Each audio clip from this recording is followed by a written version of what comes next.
भाई तुमसे ऊंचा कर लूं? भाई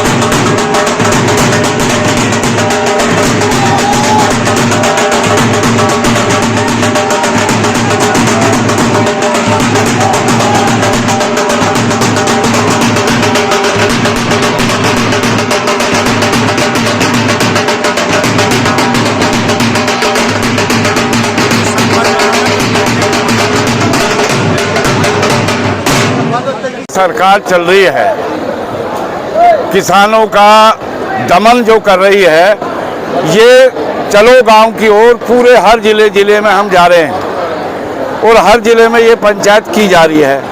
तो मैं ये कह रहा हूँ कि जहाँ शासन और प्रशासन का जो खेल ये हो रहा है, हम सब लोग मिलकर के आंदोलन की तैयारी कर रहे हैं, हर जिले में जा रहे हैं। यहाँ मुद्दा है उसका चकबंदी का है, कहीं खरंजा का है। ये सरकार काम तो कुछ कर नहीं रही है।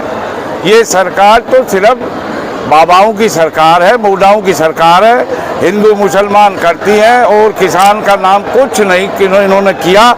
और आने वाले समय में हम यही कह रहे हैं कि आंदोलन फिर शुरू होगा पूरे देश में। अगर एमएसपी की इन्होंने कोई गारंटी की आज तक कोई बात नहीं कही। और सबसे पहले जब प्रधानमंत्री ने कहा था कि हमारी तपस्या में कोई कमी रह गई है और किसान आज भी 2 साल के बाद कोई एमएसपी लागू नहीं हुई, तो इसके लिए हमने आंदोलन के लिए अपने लोगों के बीच में जा रहे हैं और किसान को मजबूत करने के लिए इसके लिए हर जिले में प्रोग्राम रखा है। अब देखिए एक तरीके से जो चुनाव हुए हैं, हाँ जी, 4 प्रदेशों के अंदर, उसमें कहीं ना कहीं किसानों की जो भय है वो कहीं ना कहीं देखने को नहीं मिली। जबकि कांग्रेस की तरफ से ऐलान किया गया था कर्जा माफी का नहीं, कांग्रेस की सरकार कहाँ थी बताओ आप? राजस्थान में थी। राजस्थान में जो नहीं, राजस्थान में नहीं, हरियाणा में तो बीजेपी की है 2 योजना से। और मैं ये कह रहा हूँ कि कर्जा माफी सेंट्रल गवर्नमेंट करती है, ये सरकार का सेंटर का काम है। और कर्जा माफी तो मैं ये कह रहा हूँ कर्जा माफी कहीं नहीं हुई, ये तो बरगला करके ईवीएमओ से चुनाव जीतते हैं। और ईवीएम को अब जब देश कोई आदमी मानता नहीं तो उसको बंद क्यों नहीं करती सरकार? बंद करे उसको। चुनाव में क्यों यहाँ से मुद्दे, किसानों के मुद्दे गायब हो जाते हैं? बस चुनाव में मुद्दे, अब जो चुनाव है, अब आप 6 सीटों पे चुनाव हुआ, 3 बीजेपी जीती, 3 कांग्रेस जीत गई।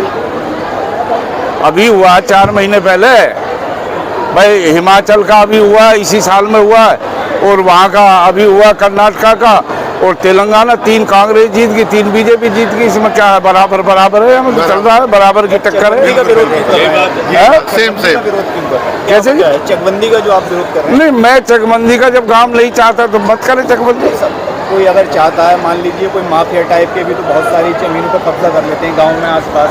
जो शासन, जो लोग होगी तो हो सकता है उन किसानों का भला होगी। नहीं, मैं ये कह रहा हूँ कि जो पहले बैठा करके, चकबंदी का मकसद होता है बैठाए गांव को, और भाई उसमें अठन्नी जो उन्होंने बना रखा है रूल, अगर भाई चकबंदी हो नहीं, मैं भी यही कह रहा हूँ चकबंदी हो, लेकिन इनकी जो नाराजगी है उसको दूर करे, उससे चकबंदी स्टॉप करे, सीओ करे।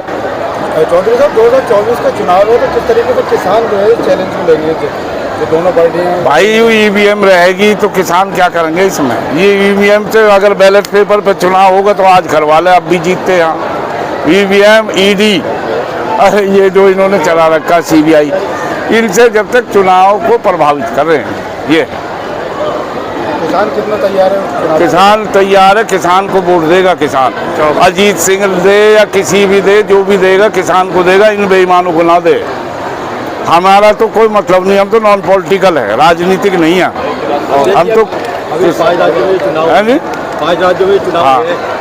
बीजेपी जीती है, कांग्रेस के एग्जिट पोल भी दिखा रहे थे, उसको लेकर क्या कहना चाहिए?